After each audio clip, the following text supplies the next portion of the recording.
have all the wonderful devotees here, and also those who joined online all across the country. I'm so grateful for joining.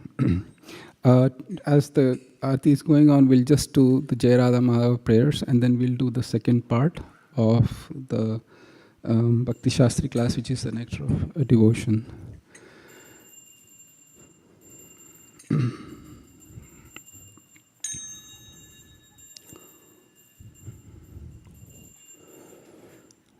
Jaya Radha Madhava Jaya Kunja Vihari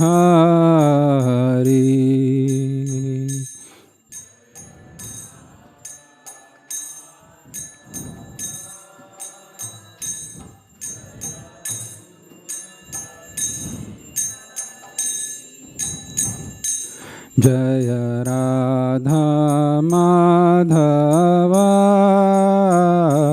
Jaya Kunja Bihari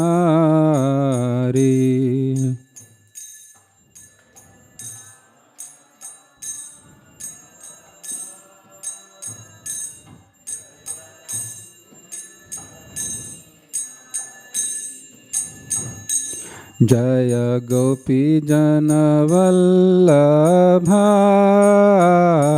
Jaya Giri Varadhari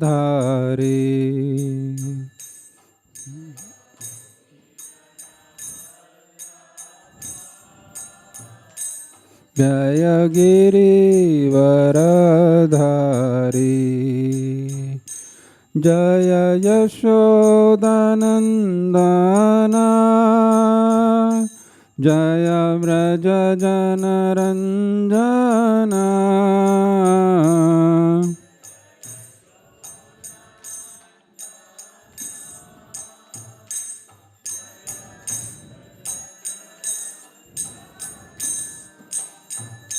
Jaya Yamuna Tiravanachari Jaya Kunja Bihari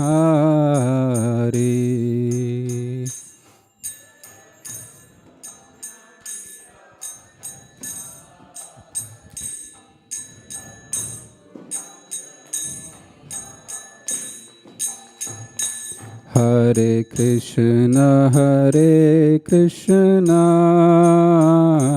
Krishna Krishna Hare Hare Hare Rama Rama Rama Hare Hare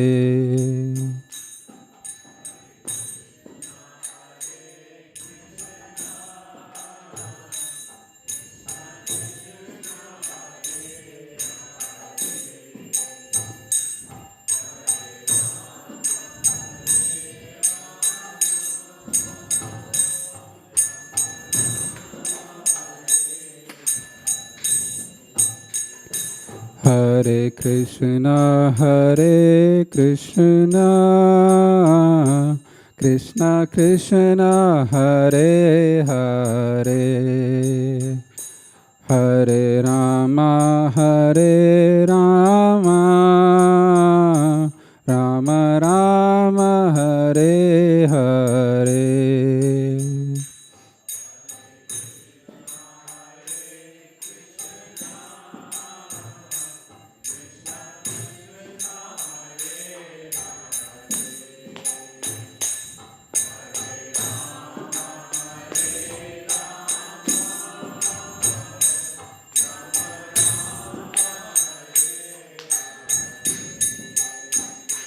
Hare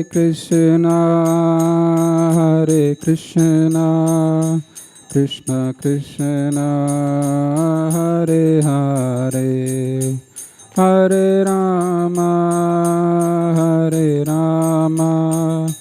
Rama Rama Hare Hare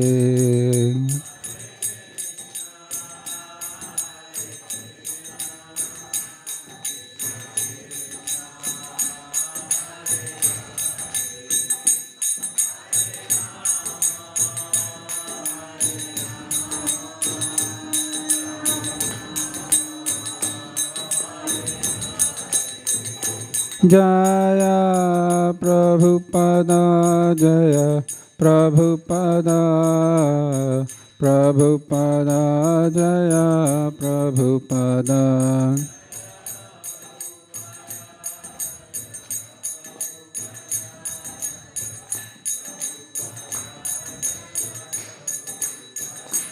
Jaya Gurudeva, Jaya Gurudeva, Gurudeva, Jaya Gurudeva.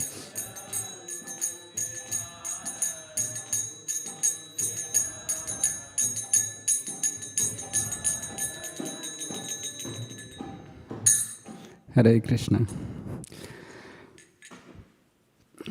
So, before we start, we offer our Mangalacharan prayers and then we can get started. Om Ajnanatimirandasya Jnananjana Shalakaya Chakshurunmilitam Yena Tasmai Shri Guruve Namaha. Shri Chaitanya Manobhishtam Stapitam Yena Bhutale Swayam Rupa Kadamahyam Dadati Swapadantikam Vandeham Shri Guroho Shri Utapadakamalam Shri Gurun Vaishnavamscha Shri Rupam Sagrajatam Sahagana Raghunathanvitam Tvam Sajivam Sadvaitam Savadhutam Parijana Sahitam Krishna Chaitanya Devam Shri Radha Krishna Padan Sahagana Lalita Shri Vishakhanvitamscha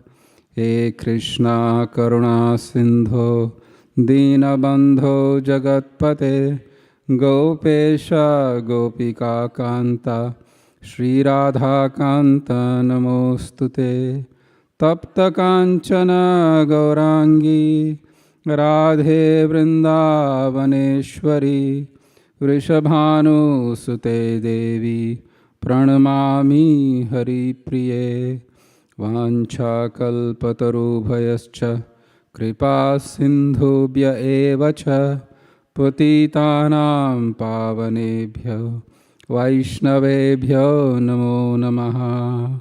Shri Krishna Chaitanya Prabhu Nityananda Shri Advaita Gadadhara Srivasadi Gaura Bhakta Vrinda. Hare Krishna, Krishna Krishna, Hare Hare, Hare Rama, Rama Rama, Hare Hare. Nama Om Vishnu Padaya, Krishna Preshtaya Bhutale, Srimate Bhakti Vedanta, Swami Niti Namine.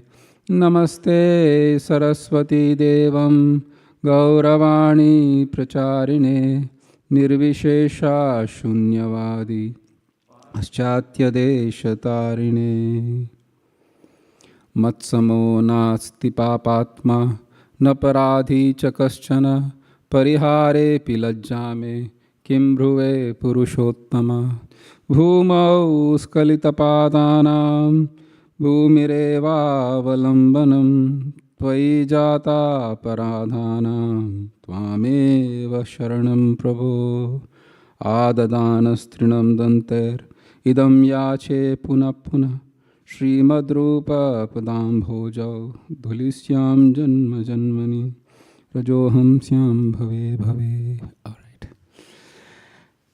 So welcome to the second class of the Bhakti Sastri.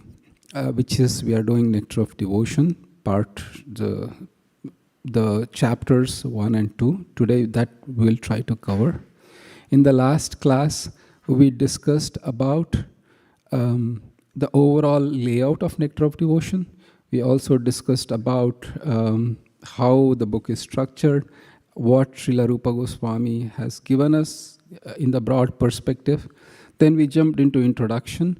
Then we discussed, we spent quite some time discussing the famous Anyabhilashita Shunyam verse, which forms the Paribhasha Sutra, or which is the main focus, the main goal of our existence. If we are saying why are we in ISKCON, what is the purpose of even doing what we are doing, then we should be able to quote this verse, Anyabhilash. That's my purpose.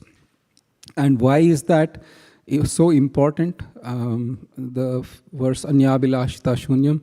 Because this is something that will attract the mercy of Krishna. And that is the goal. Then after, as we mentioned, Rupa Goswami, the broad layout of Nectar of Devotion is that, or Bhakti Rasamrita Sindhu is, he'll give a concept and then he'll support so many verses. Primarily, the verses are taken from Srimad Bhagavatam, one or two places from Gita, lot of Padma Purana, and there's so many books that he refers to that form the basis or the supporting statements. So today we will start off with slide number 14, if you can go down. Today I'll send out these slides.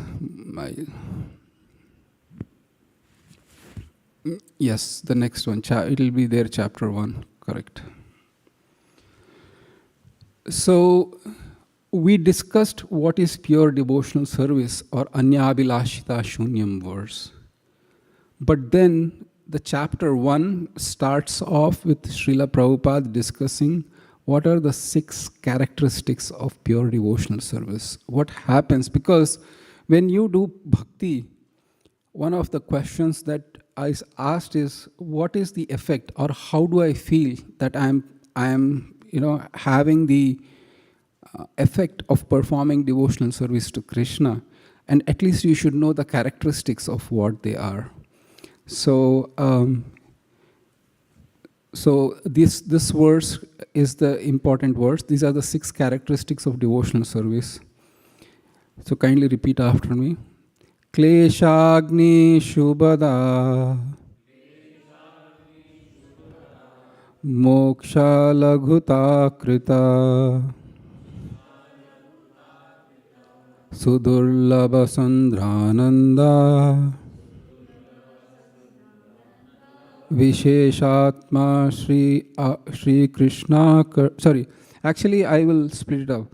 Kleshagni Shubhada Moksha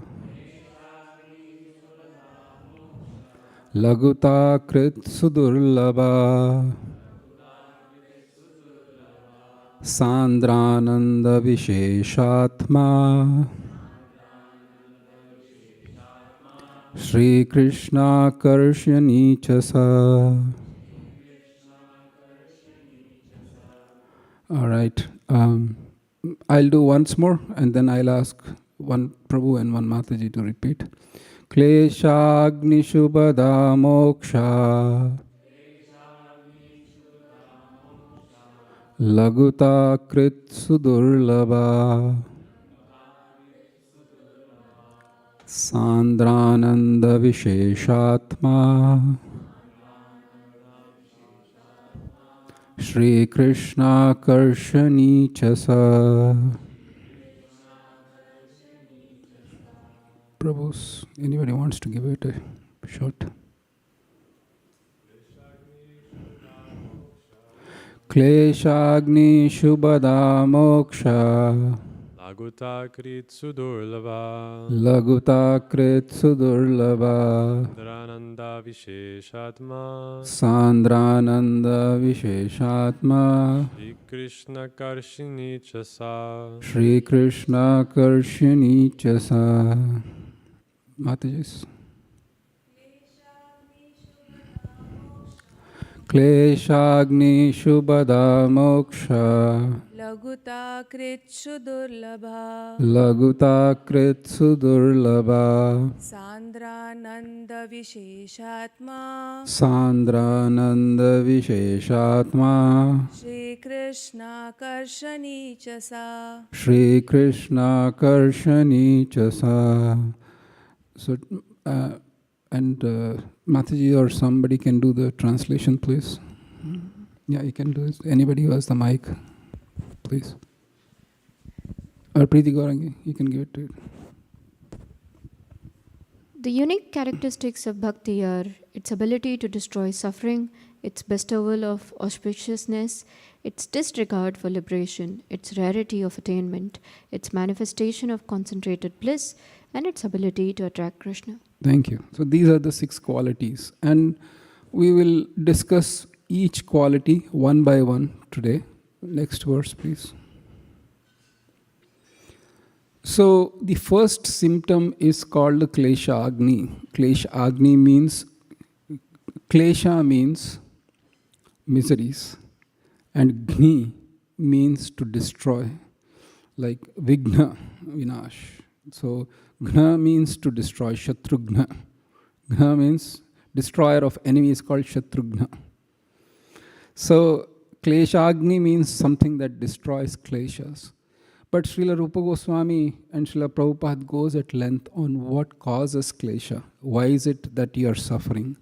And then it's mentioned that pure devotional service brings immediate relief from all kinds of material distress. And then distress, how is it caused? It is caused by threefold kinds of distress are there. First is sinful reaction. And then the second is seed of sin. So there is called karma, like aprarabdha karma, and then there is what is called kuta, what is called bija, and then there is avidya. Because of these 3 reasons, people are suffering, and we will go each of it into length, and how pure devotional service destroys these 3 types of sins, or 3 types of aspects that cause one to perform sinful reactions immediately. That is the word that is used. And we will get to the immediate portion of it. And so next slide, please.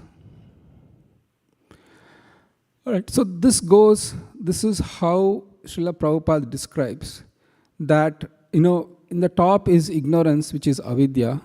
And because of avidya, a person performs sinful activity. And we can see how that forms a very vicious cycle. When you perform an activity, in this case, because the talk is of sinful activity, when a person performs a sinful activity, the work is done. That means it is in aprarabdha stage, which is, it is unmanifested. And the whole idea is that since time immemorial I have been in this material existence, my aprarabdha or unmanifested sinful reactions, as Bhagavatam mentions, is like a huge ocean, pluses and minuses. So huge. I have no idea in how many lives, what sort of activities I have done, and what sort of, things are waiting for me. That is called aprarabdha. Literally, prarabdha means which has started or manifested. Aprarabdha means unmanifested.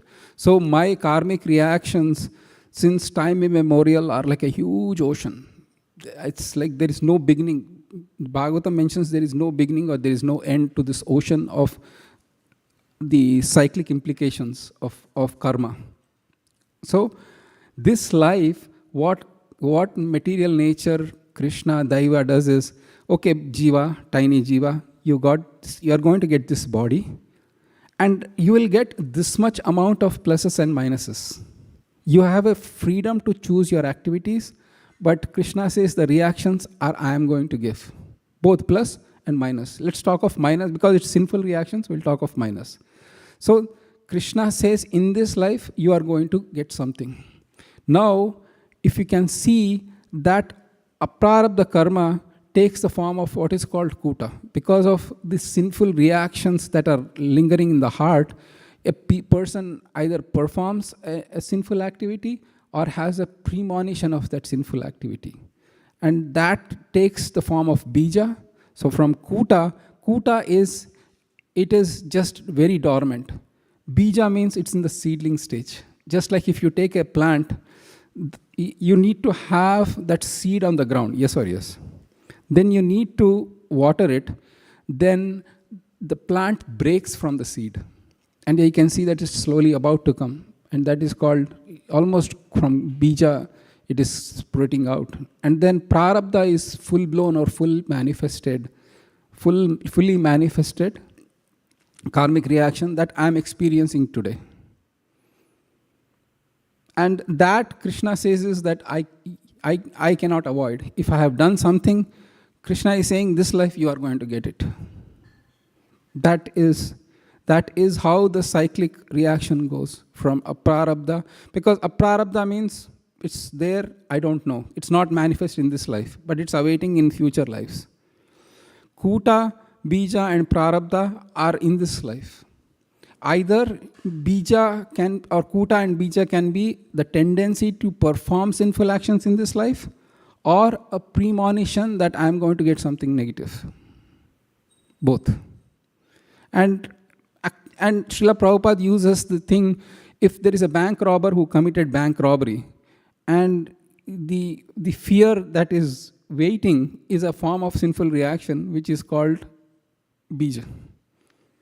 Because there is a fear when I don't know when the police will catch me. So that is a suffering, but that is in the bija stage. And when the police actually catches that person, then the prarabdha is manifest. Srila Prabhupada writes that 3 or 4 symptoms are there for a person who is having difficulty in the, or previous life has been sinful. A person who is born too ugly, a person with no education, a person who is constantly suffering with diseases, or a person constantly fighting legal battles. So he says those are the kind of things. And the beauty is the overarching verse that Srila Rupa Goswami uses is Padma Purana, which is 1.123. That is where it is mentioned that aprarabdha phalam papam kutam bijam phalonmukham kremena eva praliyeta Vishnu bhakti ratatmanam. This is the verse that is used, overarching. That is aprarabdha phalam papam kutam bijam phalonmukham. So it says aprarabdha is aprarabdha karma, which is unmanifested reactions of sins, aprarabdha. And then kutam bijam, all these are completely destroyed by performing bhakti to Vishnu, even the unmanifested. There are some school of Madhva thought that they say you can never destroy your prarabdha karma, but Gaudiya Vaishnava disagrees. We say that Vishnu's bhakti is so powerful that even in this life, whatever is the the manifested prarabdha karma that you have, that is destroyed. That is the power of pure devotional service to Krishna. And we will come up with proofs. Of course, Srila Rupa Goswami is going to give you proof. I'll take questions if you have any, because this is like a good subject matter to discuss and how this happens. Yes. Okay, so if when we are doing devotional service, then how do we remove our mindset from all of this and just concentrate on the service and not think about the plus and the minus actually? How do we... So, we'll come to that. You hold that thought. So basically, what is the motivator for doing bhakti, or how do I do bhakti without keeping this in the background, constantly in the background, whether I am doing plus or minus or punya or pap or things like that, right? Okay. Hold that thought. We'll come there. So the overarching the verse I said, then Rupa Goswami says, what's the next slide? Let's see. No. Oh, no. Please go up. Please go up. All right. So you can say, Rupa Goswami says now for prarabdha, for aprarabdha, please look up verse number 11th canto, 14th, it's mentioned there. So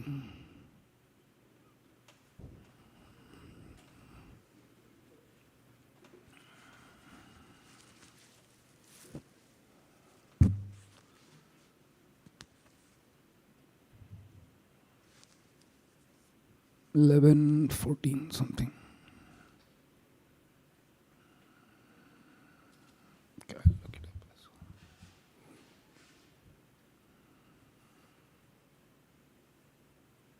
well. 11:14:19.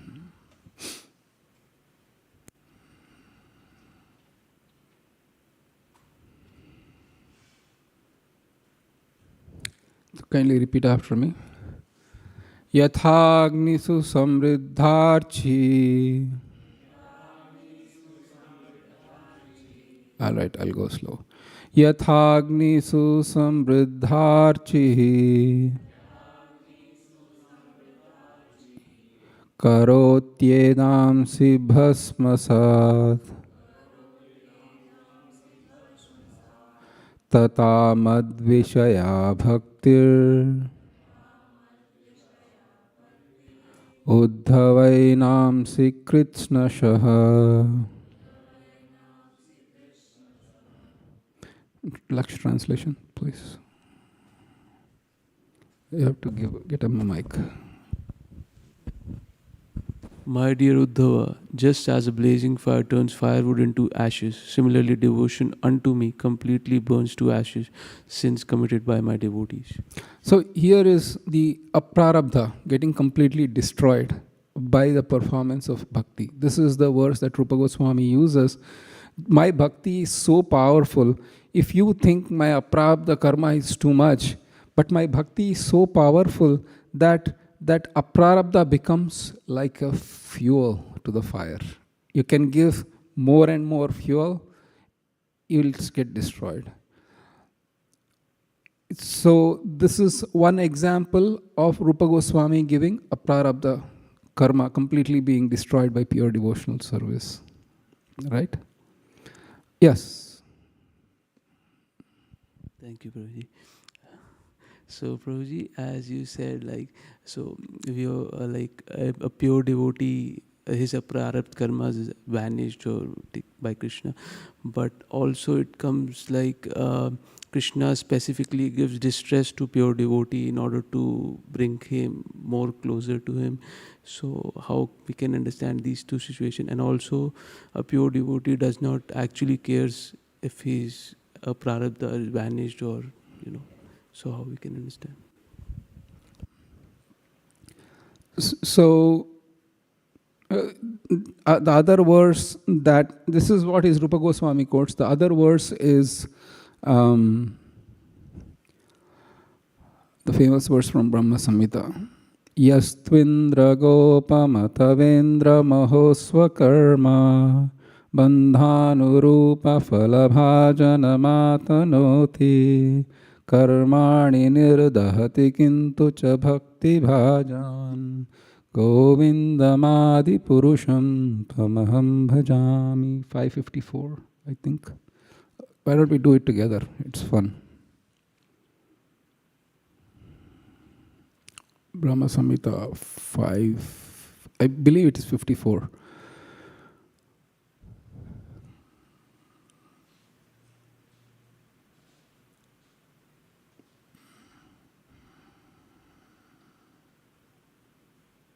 Okay, kindly repeat after me. Yastvindra gopamathavendra mahosva karma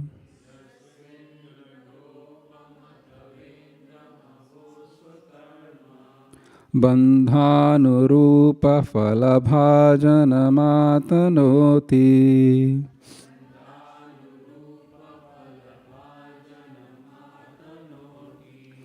karmani nirdahati kintu cha bhakti bhajam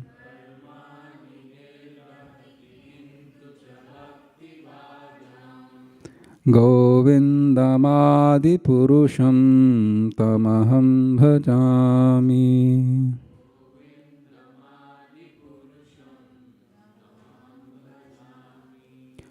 Who didn't get a chance to do the translation?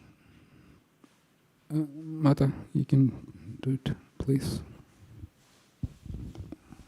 I adore the primeval Lord Govinda, who burns up to their roots for all fruitive activities of those who are imbued with devotion and impartially ordains for each the due enjoyment of the fruits of one's activities. Of all those who walk in the path of work, in accordance with the chain of their previously performed works, no less in the case of the tiny insect that bears the name of Indragop than in that of Indra, king of the Devas. Thank you. So here also it is said that Krishna completely destroys to the root. Then how do you explain the fact that the devotees also seem to have apparent difficulties in this world? Yes or yes?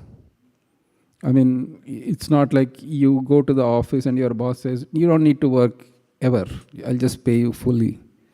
Or, you go to the world, everybody is constantly cheering you and praising you. Oh, your body is perfect. No illness, no cold, no cough, nothing. During COVID also, we don't take any precautions. You can just go.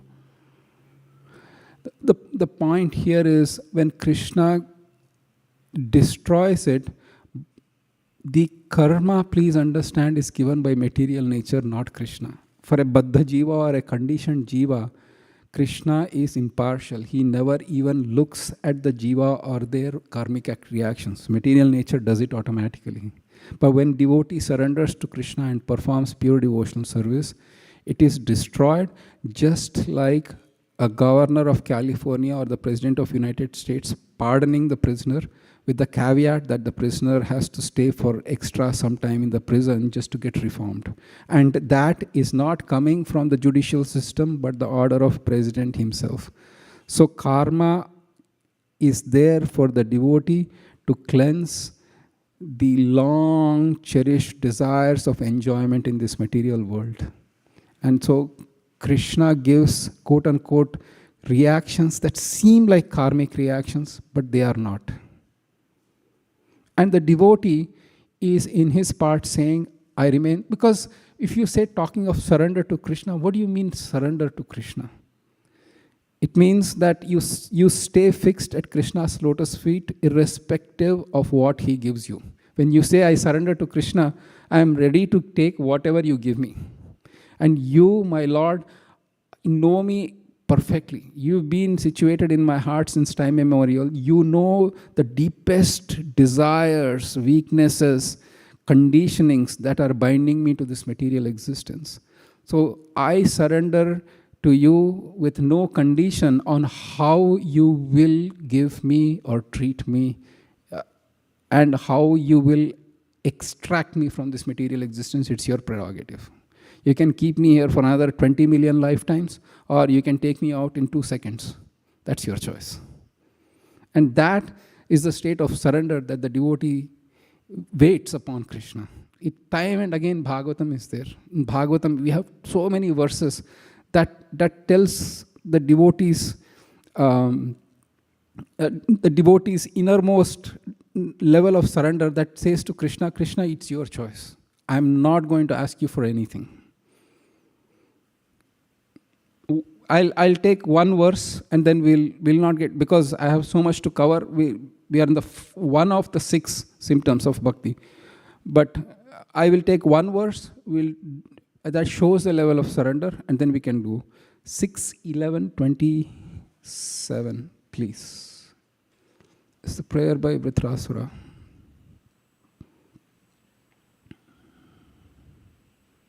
There are beautiful prayers by Vritrasura. I wish we could recite all of them now, but we'll just pick up one. Kindly repeat after me. Mamottama shloka janeshu sakhyam samsara chakre bhramatam swakarmabhi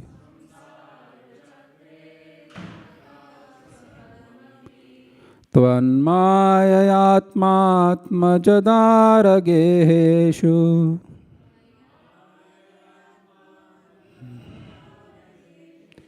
asakta chittasya nanatha bhuyaha.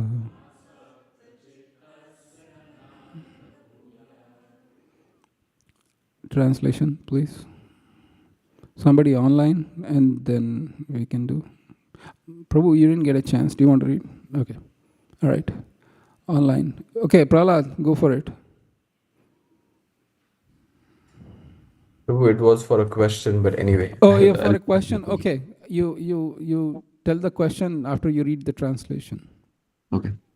O my Lord, my Master, I am wandering throughout this material world as a result of my fruity activities. Therefore, I simply seek friendship in the association of your pious and enlightened devotees. My attachment to my body, wife, children, and home is continuing by the spell of your external energy, but I wish to be attached to them no longer. Let my mind, my consciousness, and everything I have to be attached only to you. So here, this is the prayer by Vritrasura, where the state of surrender is, my Lord, I am wandering throughout this material existence by the force of my karma. And wherever you want to place me, it's your choice. But this is what I ask.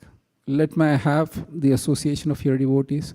Let me be constantly attached to hearing and chanting about your glories, wherever you place me.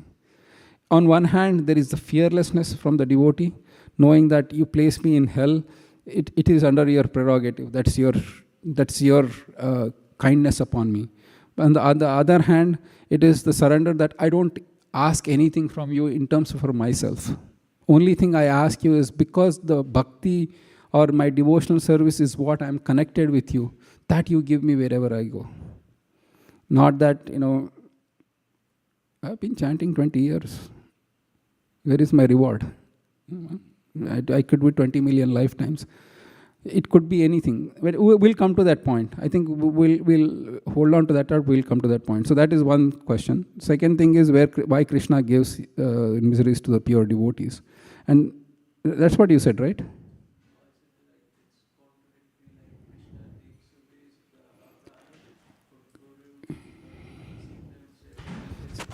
So that is governor pardoning the prisoner, but with a caveat, you stay for some more time till I say. And then that stay in the prison is under the act of the governor. So the prison wardens won't mess up with that prisoner. The karma or Maya Devi will pull back. And then it's Krishna taking over that devotee. And then the surrender part we discussed. Yes. Prahlad, you had a question. So go with the question. Then I will cover more ground and then we'll come back. Yeah, so you mentioned some sampradaya who believes that you cannot really get rid of your prarabdha or prarabdha karma, right? Correct. But then there are these verses in the Bhagavatam, so they don't take any reference from these verses? I mean, how is it? Well, Mayavadis use Bhagavatam and they establish that Krishna doesn't exist and his pastimes are illusions. So that's a whole other topic that we can discuss on how the interpretations actually can cause serious issues. But I just said it at the fundamental philosophical difference. That's about it. I don't want to go on a tangent, but you're right. The verses can mean many things to many people, but the same sampradaya says that only a Brahman can be a Brahman. Nobody else can be a Brahman. The person who is born... I mean, everything is fine, but there's straightforward logic and simply written straightforward things, right? I just cannot really understand why they don't take it as given. If simple logic is used, it's quite straightforward. That's why Srila Prabhupada said Krishna consciousness is simple for the simple and complex for the complex. Yeah, bro. Thank you so much. Thank you. All right, we'll go to the next slide.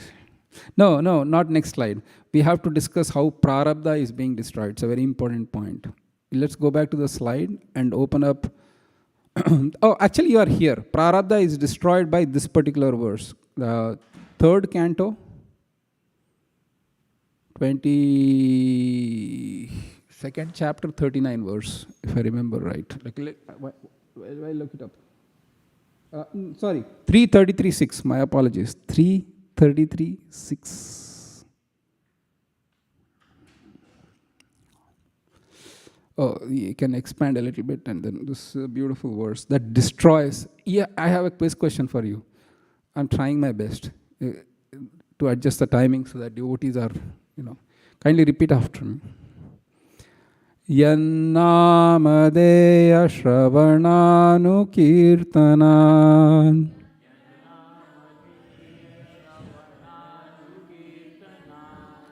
Yah prahvanad yah smaranadapi kvache.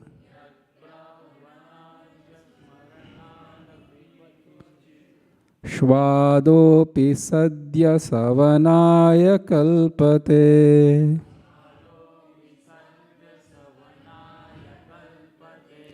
Kutah punaste bhagavan nudarshana.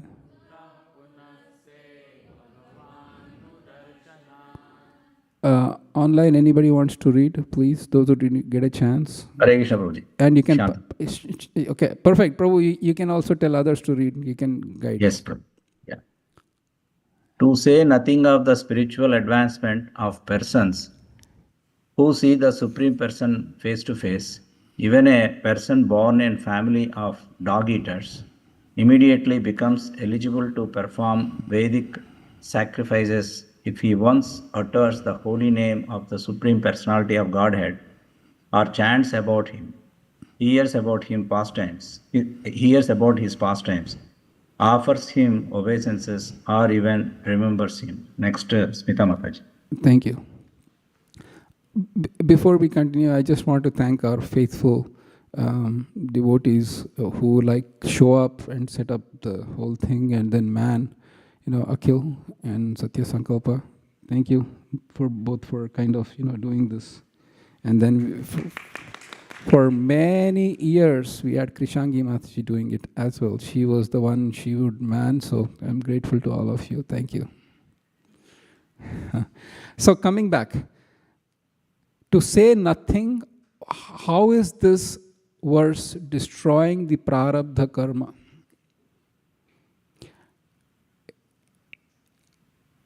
Yes, if you know the answer, hold it till others get a chance to. How is it that, okay, what is prarabdha karma? It is manifested already. It's manifested. And then how is this verse being used by Rupa Goswami to establish the fact that pure devotional service destroys prarabdha karma?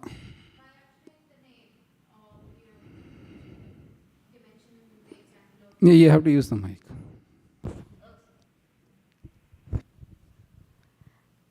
With this example that one who's born even in the lowest of families, if he once utters the name of Lord with, and hears about his pastimes, even he's delivered.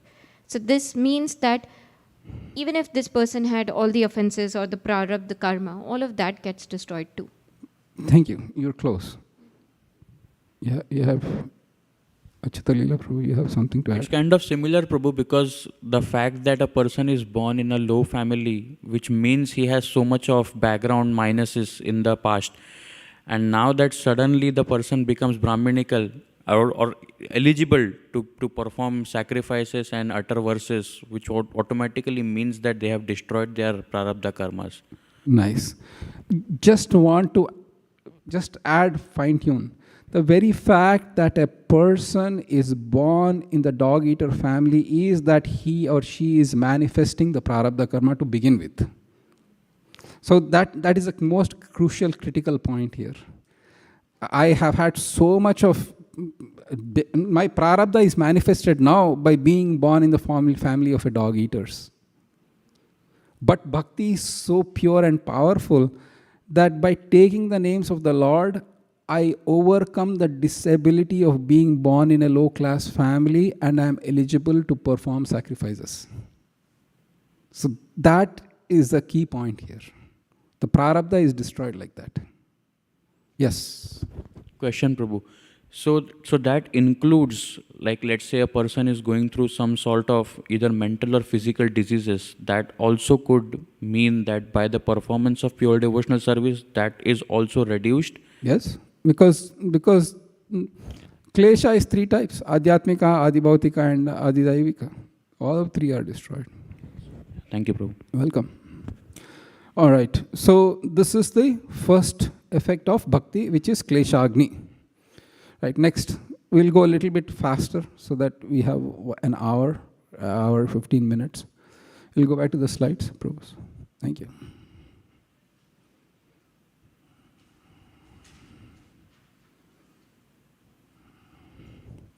Second symptom is auspiciousness. Kleshagni and Shubhada. Shubha means auspiciousness. The in Sanskrit means giver of. So pure devotional service is the giver of auspiciousness, Shubhada. Right? Like Jnanada, or means those who give. Varada. Krishna is called Varada. Means who gives benedictions. Var or Vara means benedictions. Da means to give. Varada means one who gives benediction. So Shubhada means one gets all four kinds of auspiciousness. They are defined into four qualities. The qualities of the auspiciousness of performing pure devotional services: affection for all living entities. Second, being attractive to all living entities, possession of good qualities, and happiness. You get these things immediately from performing devotional service.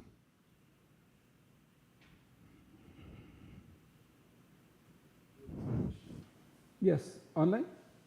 Yes, please.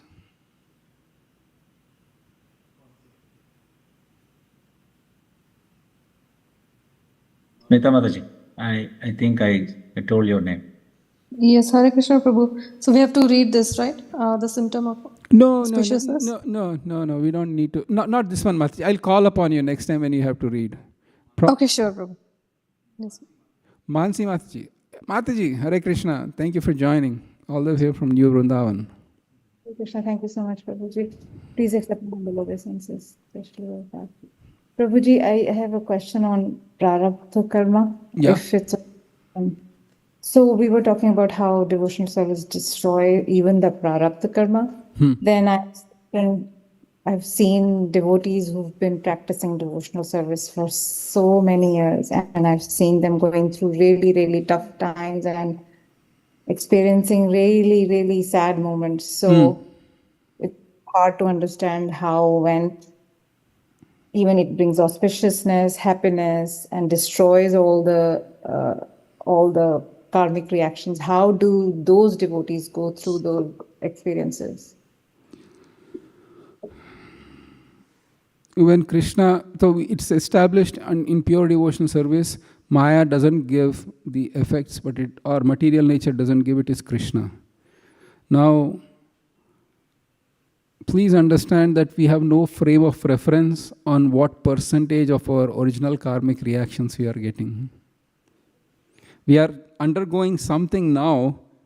By Krishna's mercy, it could be just 20% of what I did in the past. Or it could be 80%, it could be 100%. Because with Krishna is not limited with numbers. Maya Devi is, you did 100%, you'll get 100%. With Krishna, I love you so much, I'll give you 120%. Sometimes. And just to test you. Sometimes I'll give you 20%. So the surrender to Krishna doesn't mean just a word, but it is like he is all-knower, all-powerful, nobody who can say no to him. And that personality you are dealing with, now be prepared for everything. But know this for a fact, he is your well-wisher. He loves you. Prabhupada says that he is more eager for us to come back to him than we are eager. We are like, today round's not good, tomorrow I'll do it, no problems. And whole lifetimes go like that. But Krishna is waiting. So, Mata, the only way we understand is that Krishna purifies, Krishna tests, Krishna kind of does things that might bring closer. And one last point I want to add. Instead of blaming everything on Krishna, there could be my own choices as well. I mean, just think about it. I mean, there are things that are outside. Some things are obviously Krishna. For example, if I have serious terminal disease, that is Krishna's, obviously. And why he gave, when he gave, I don't know, Kadam Kanan Maharaj. He just had cancer, he passed away in 2 years. You can see it as a fact that, oh my God, Krishna is terrible that he's punishing, or his devotional service throughout his lifetime was so intense that Krishna just destroyed through the so-called cancer his complete karmic reactions and took him back home, back to Godhead. For unlimited number of lives that I have been in this world. Krishna just took 2 years or 2-3 years of sinful reactions to destroy that unlimited karmic reactions. Think of what power Bhakti has, what power Krishna has. Right? So we don't know, Mata. That is where we just say to Krishna, Krishna, I just want Bhakti. I want attachment to your lotus feet. Doesn't matter what you give, what you take. Please give me that much. Birth after birth. Bhagavatam's essence is in that prayers. Wherever, even we talked of Ritrasura's prayers. We talk of Parikshit Maharaj. Exactly almost the same thing. He just says, wherever you want to place me. He asked for only 3 things. Parikshit Maharaj was the king of this earth. He never had to worry about raising funds for re-election campaigns. He never had to worry about Supreme Court or the judges trying to say no to my orders. He never had to worry about Senate trying to pass my law or not. He was the judge, jury, executioner. Unbridled power. Yet, when time came, he didn't say, Lord, this is ridiculous. You just gave me the kingdom and you are taking it away. You gave a Brahman's curse. I didn't do much. I just took a snake, dead snake, put it around the father's neck, and the child, immature Shringi, curses me to die in 7 days. What sort of justice is this? But here is the thing. The same personality, the same Maharaj Parikshit was protected by Krishna when he was in the womb of Uttara. And when time came, the Lord said, this is my body is yours. You protected me when I was in my mother's womb. Now my time has come for me to take away this body. It's yours. Whatever you want to do, it's your prerogative. In fact, Bhagavatam argues the fact that Maharaj Parikshit could counter-curse Shringi, the small child. Who is this fellow? You curse me to die in 7 days. I curse you that your curse is ineffective. Done. All he had to say that much and he could have continued. He says, no, this is a sign of God. Krishna is now saying that I'm done with this body, I have to move on. He went back home, back to Godhead. So Mataji, that is the reason association of devotees. That's the reason chanting our rounds, reading Srila Prabhupada's books, understanding deeply the Shastra, that will help us to stay grounded in Krishna consciousness. Otherwise, the waves of Maya Devi is very powerful, Krishna is very tricky. And I'll tell you why. In the next symptom, we'll come to that point. And when we come to that point, we'll discuss. We have Preeti Gaurangi's point and then we have your point as well. Thank you so much for this. Thank you. So in the happiness, Padma Purana verse which is mentioned in Bhakti Rasamrita Sindhu 1:128 is going to be the proof for first 2, according to Srila Rupa Goswami. The third one, possession of good qualities. This is a very famous verse from Srimad Bhagavatam. Yasyasti bhakti bhagavatya kinchana sarvair gunais tatra samasate sura harav abhaktasya. So that's a beautiful verse that says that good qualities develop in those who have devotion to Krishna. Automatically. If you have pure devotion to Krishna, automatically the good qualities of demigods develop in you. But for those who are not devoted to Krishna, the good and bad becomes a very relative term. And the whole world struggles with that.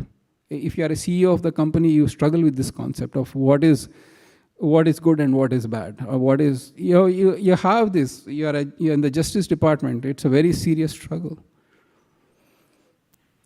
And fourth, happiness is a very important point. Srila Rupa Goswami says there are 3 kinds of happiness. Happiness coming from sense gratification or material objects, happiness coming from Brahman realization, and happiness coming from pure devotional service. The first one, it's obvious to the advancing devotees. Material sense gratification ends up in pain. Krishna says, Yehi samsparsha jab hoga dukh. 5th chapter, 22nd verse, you can look it up. We don't even want to spend too much time. We have heard enough in our classes on how, sense gratification is source of misery and so on and so forth. Although there is a little bit of happiness, yes? If there is no happiness, why would people birth after birth willingly stay here, try to experience hope against hope? There is some happiness. This coconut, maybe this time I'll eat, it'll be Amrit. Next time it'll be, no, it's just, but yeah, the hope is there. That hope is there. This is going to be different. This is giving me pleasure. This is because I have my past impressions. Nothing against coconut. All drink. I'm just giving this as an object. If you are genuinely need to do, please do it.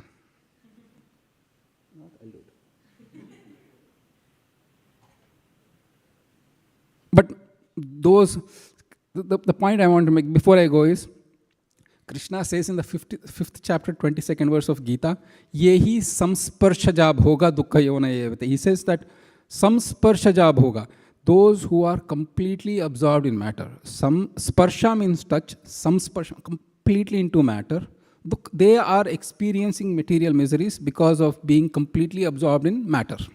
That is the essence of the verse. And the sense gratification means, if I don't know I am servant of Krishna or having any spiritual inkling, then my whole thing will be somehow, I only drink coconut juice all along to be happy.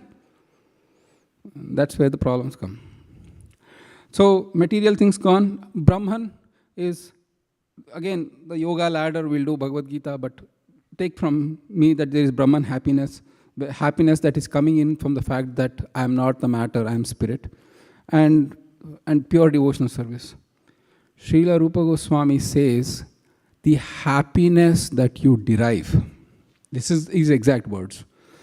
And Brahman happiness means you are in the state of samadhi, where you are completely transcendental to the modes of material nature. You see the Lord as spiritual, full of light, unlimited, and then I am in samadhi, experiencing that happiness of being one with the Lord. And Srila Rupa Goswami says, that sort of happiness that you experience in Brahman for half a lifetime of Brahmaji, which means that happiness you experience continuously, 311 trillion divided by 2, continuous happiness. He says that is not even a drop of happiness you experience serving Krishna, pure devotional service to Krishna. So the symptom auspiciousness, the last stage is happiness. You get happiness. There should be some happiness. Otherwise, why would devotees perform devotional service? So far, so good. All right. We'll do the 3rd, 4th, 5th, 6th symptoms. Hopefully, we'll get through that. And I have one more chapter to cover. So we'll see where we go. Third one. So Mataji online, you can read the translation, but I'll do the words first. Kindly repeat after me. Hari Bhakti Mahadevya Bhakti Mahadevya Sarva Muktyadi Siddhaya Bhuktyas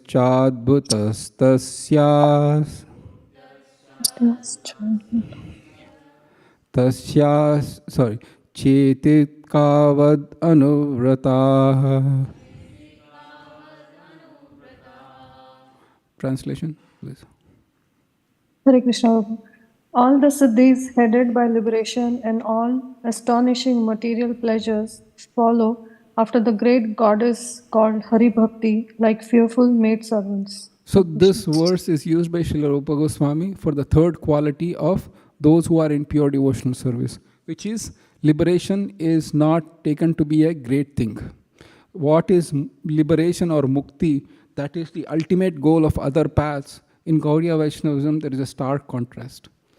That is Mahaprabhu's mercy. He says that liberation is not something that we take very seriously. And Srila Rupa Goswami uses this, saying that if you are performing bhakti, then everything else becomes subservient, or including liberation, siddhis. And Srila Prabhupada takes a lot of time discussing siddhis. Please read Nectar of Devotion. He says there is Anima Siddhi, Lagima Siddhi. We all got through those siddhis. I mean, with some siddhi you can enter into a rock. He said we already are boring tunnels. So that is achieved. Some siddhi you can become lighter. You are already flying in the sky. So he says all these siddhis are not a big deal. And that's what he uses. And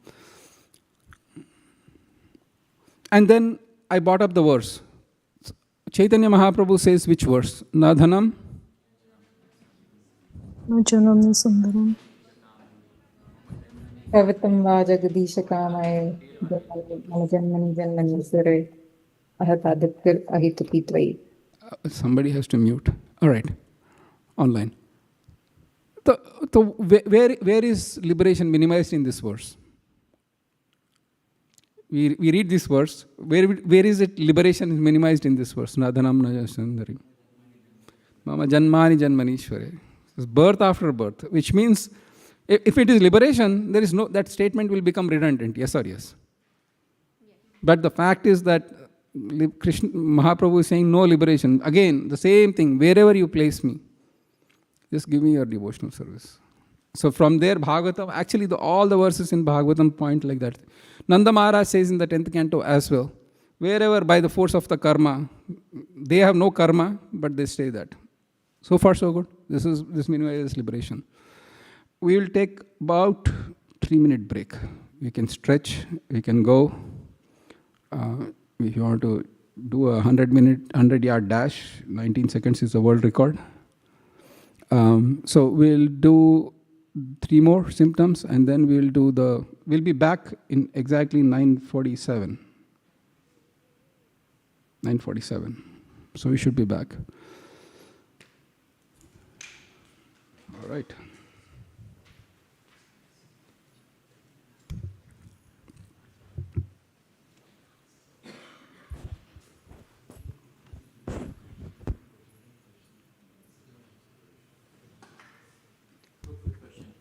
Yeah, I'll ask the question. I'll answer when everybody comes back.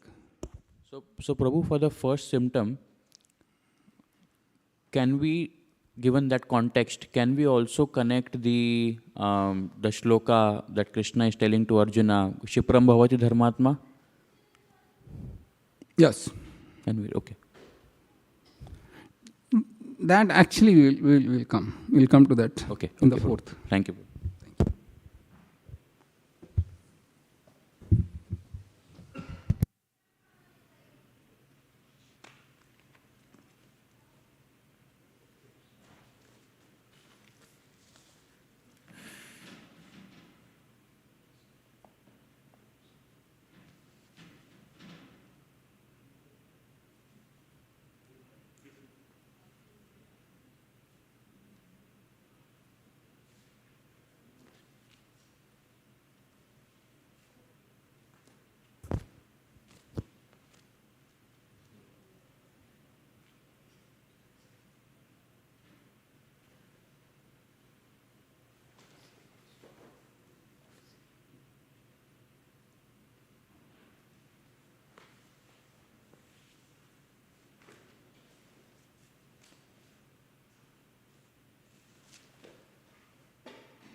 Hare Krishna.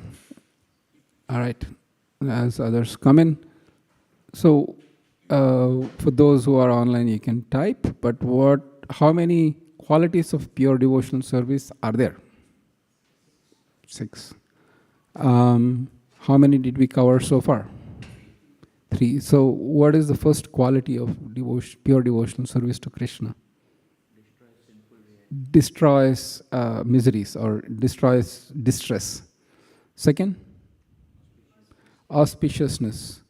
And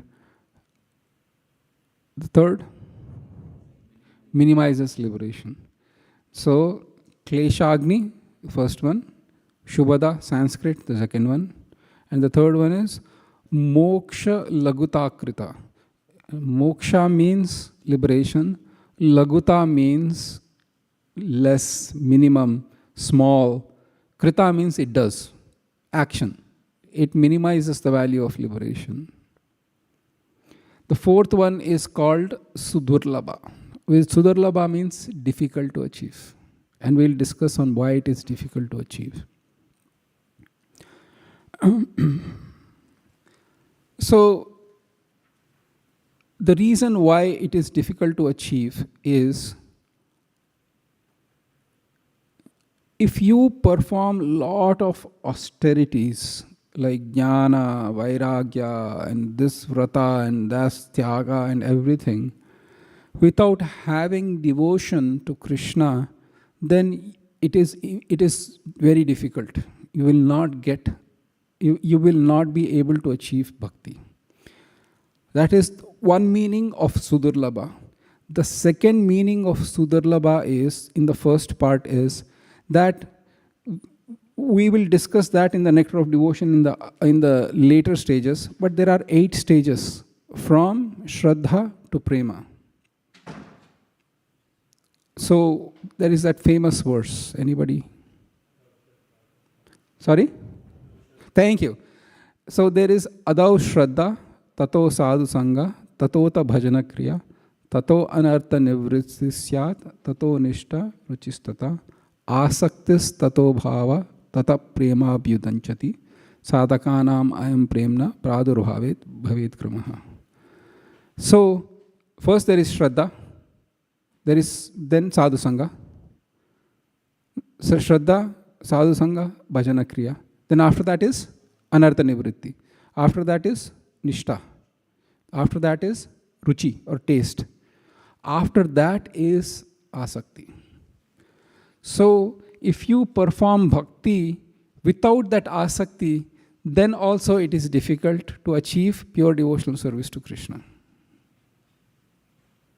Asakti, or you perform lot of bhakti. I'll chant 192 rounds every single day. But I have the point here is your asakti doesn't have to be present, but rather there should be a deep longing to serve Krishna in your sadhana practices. So, without that, then pure devotional service or this stage is not. I'll also qualify where this stage comes from. It's a little confusing, but please bear with me. So, that is the reason why you cannot get that kind of prema. It's Sudurlabha is difficult. The other thing is, even if I practice with intense attachment, the Lord will not give Krishna prem that easily. He will give everything, but he will not give Krishna prem. So there are 2 degrees of difficulty. The first degree of difficulty is that if you perform bhakti without deep attachment, without yearning for Krishna, then you will not get that kind of bhava bhakti. I'll come to that point. But even if you actually perform with deep attachment, Krishna is reluctant to give. That is the 2 reasons why it is mentioned. You hold on to the thoughts. We'll come to the second chapter. I'll clarify why it happens. And the example that is used is, please pull up 5th canto, 6th chapter, 18th verse. Srila Rupa Goswami uses this example. 5th 5618.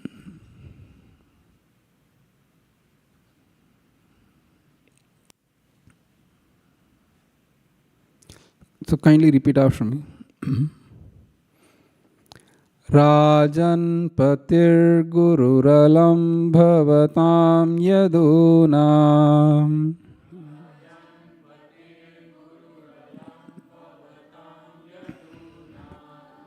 Daivam priya kulapati kvacha kinkarova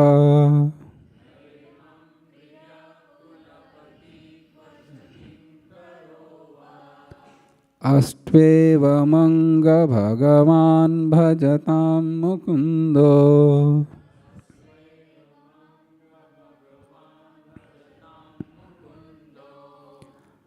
This is the most important line. Muktim dadati karhi chidsmana bhakti yogam.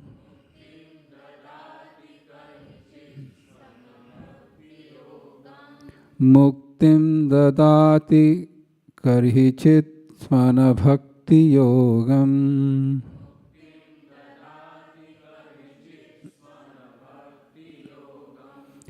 Somebody online, please do the translation.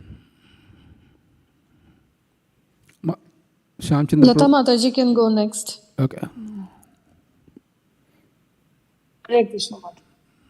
Sukadeva Goswami continued, my dear king, the Supreme Person Mukunda is actually the maintainer of all the members of the Pandava and Yadu dynasties. He is your spiritual master, worshipable deity, friend, and the director of your activities. To say anything of this, he sometimes serves your family as a messenger or servant. This means he worked just as ordinary servants do. Those engaged in getting the Lord's favor attain liberation from the Lord very easily, but he does not very easily give the opportunity to render direct service unto him. Hare Krishna. So this Rupa Goswami uses this particular verse to say how the Lord is reluctant. He'll give liberation. You want to come for liberation? Take it. No problems. Bhakti Yoga, no. And there is actually a reason for that. He says, my dear king, the Supreme Lord, he is your spiritual master, worshipable deity, friend, director of... To say nothing of this, he sometimes serves your family as a messenger or servant. Messenger was when Krishna took the peace proposal to Hastinapur to make sure that Yudhishthir gets a reprieve from the war that was imminent. In fact, it's so beautiful pastime. I'll make it really quick. So all the efforts for war, for peace have failed, and war seemed imminent. Krishna says to Yudhishthir, I will go to Hastinapur. I will try for a peaceful solution to this vexing problem. Yudhishthir Maharaj says, please don't go. Duryodhana is evil-minded and envious of you. He will either blaspheme you, insult you, or something unpleasant will happen. We cannot take it. Don't do it. It's okay. And Krishna says, Krishna is the supreme absolute truth. If he wants to, can't he, he's sitting in Paramatma, everybody's heart. If he wants to, can't he change the heart of Duryodhana? Can't he get for peace? He knew he will fail. He knew he will fail in that mission, quote unquote fail. Of course, there is no failure for Krishna. But he knew that he will not be successful. Yet he says, I'll go. You know why he says? You see the love of Yudhishthir and Krishna. Yudhishthir says, if you go, you will be blasphemed, we cannot take it. Krishna says, if I don't go, then the whole world will blame you for saying that, you started the war. But if I go, even Krishna tried, nothing worked out. See the love. That's why he went as a messenger.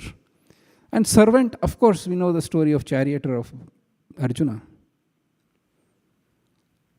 The subtle meaning in this verse is that if you perform pure devotional service, then Krishna becomes subordinate to you. That's the reason why he will not give pure devotional service that easy. He will give mukti, no problems, take it. But I don't want mukti. That is where the love comes in. That is where the prema comes in, because it's not based on any condition. Right? So this is what is used. So the 2 degrees, that's why it is Durlabha. Let's move to the next one.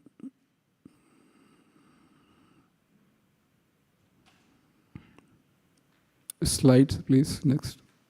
And so, Shamchandra Prabhu, who should read online? Next, please.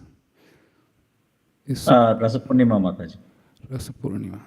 Okay. Bhakti is composed of a special condensed bliss, the bliss of Brahman realization accumulated by samadhi lasting half of a lifetime of Brahma, cannot be compared to one drop of the ocean of happiness of Bhakti. I mentioned that earlier as well. So it is called Sandrananda. So the thing is Kleshagni, Shubhada, Moksha Laguta Krita we have read, Sudurlabha, very difficult to achieve. Sandrananda, Visheshatma is very highly condensed bliss. It is so extremely condensed that there is nothing in this world compared to that bliss. Sandrananda Visheshatma. You will ask one question. Prabhu, please don't become a snake oil salesman. Where is it? I am not feeling it. You are lying. It could be a legal, valid objection. We'll come to that. Because you should, Mansi Mataji talked of the other way. Like, why are devotees suffering? Here, Rupa Goswami is saying, such a extremely condensed bliss that even Brahman realization, half a lifetime of Brahma will not come to a drop of ocean. Something doesn't add up, yes or yes? Why am I not experiencing it today? All right. We'll come to that. Prahlad, I see your hand raised, but let me complete. Keep your hand raised. We'll complete few and we'll, otherwise we'll lag behind. And the next is Sri Krishna Akarshini. All right. Sukomala Mataji, you're there online. Shamchandra Prabhu, I'm asking her to read so that you can ask the next person to read. Yes, Prabhu, I think. Okay. You can ask. If Sukomala is not there, you can ask someone else. Only the first 2 lines. Yes. Sukomala Mataji is there. Otherwise, Prabhu, I can read. Okay, please. Go for it. First line, only first line, Prabhuji. But Bhakti attracts Krishna and his associates. Bhakti is called Sri Krishna Akarshini. Akarshini because it makes the Lord addicted to prema and brings him under control along with his associates. That is something. That no other sampradaya, unless Chaitanya Mahaprabhu sampradaya, will give you this. Where Krishna, where we reject liberation, where the love is so intense that Krishna is attracted. The word is used is addicted to prema. And he just comes to kind of, and when you achieve Krishna, there's nothing else. There is nothing. Bhagavatam gives again and again and again the same thing. If I have to give up that, I won't want anything. So many places in Bhagavatam. Forget, post of Brahma. Forget being the CEO of the top 5 fortune. You give me the post of Brahma, I don't even want liberation if I have to give up. Do you think I'm making it up? You want to look at one verse? Okay, but let's complete this verse where Rupa Goswami uses this. So kindly repeat after me. I don't know if you can read it. It's little, in the slide is itself there. Na sadhayati mam yoga na sankyam dharma uddhava na swadhyayastapastyago yata bhaktir mamorjita. न साधयति मां योगो न सांख्यं धर्म उद्धवा न स्वाध्यायस्तपस्त्यागो यथा भक्तिर्ममोर्जिता. Online, who didn't get a chance to read, please do the translation. I can read, Prabhu. Yes, Mata. Bhakti attracts Krishna and his associates. No, Bhakti is called. translation. Mataji, the translation, Oh, my dear sorry. Uddhava. Oh, sorry. My dear Uddhava, the unalloyed devotional service rendered to me by my devotees brings me under their control.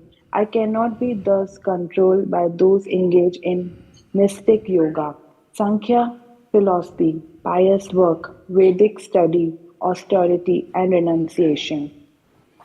So this is another verse that is being used by Rupa Goswami to say how pure devotional service attracts Krishna and how Krishna is under the control of his pure devotees. Nothing except love can defeat Krishna. Nothing except the pure unalloyed prema that is in the heart of the devotee can attract Krishna and bring him under one's control. That's the reason why Krishna doesn't give this so easily. And that's why we have to work for it. So with that, we complete chapter 1. We'll come to chapter 2, and we'll do few slides, and then we'll take some questions and answer some questions we had. Next verse, please. One thing I want to add. There are 46 verses in the first wave. Or we said that we are going to study the eastern part of Bhakti Rasamrita Sindhu, which is divided into 4 waves: Samanya Bhakti, Sadhana Bhakti, Bhava Bhakti, and Prema Bhakti.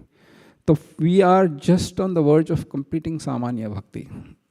And we are entering into Sadhana. Chapter 2, there are few verses that Srila Prabhupada moved over from the first wave into the second chapter. So there is an extension.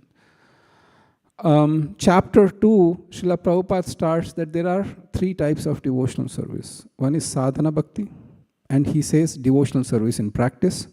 Then one is called bhava bhakti, devotional service in ecstasy, and prema bhakti, devotional service in pure love of Godhead. These are the terms used by Srila Prabhupada to describe 3 types of bhakti: sadhana, bhava, and prema. Sadhana is divided into 2 parts. One is called Vaidhi sadhana, the other is called Raganuga. So from chapter 2 to chapter 14, we are doing sadhana bhakti. So much of time is spent on sadhana bhakti, 2 to 14. 15 and 16 is Raganuga bhakti. And then 16 and 17 is bhava. No, 17 and 18 is bhava, 19 is prema. So 15 and 16 is Raganuga.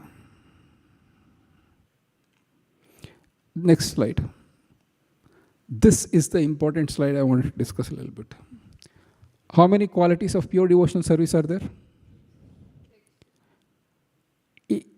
They don't manifest in all stages.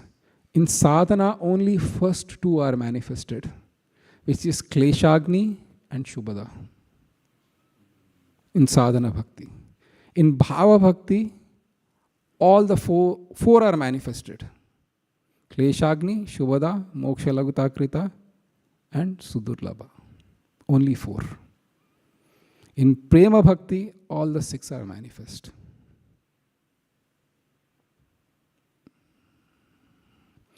I should have cleaned it up a little bit. I just got this. No, I'll send the slides. So that is the reason why you don't have the condensed bliss now. Because it happens in prema bhakti, not in sadhana stage.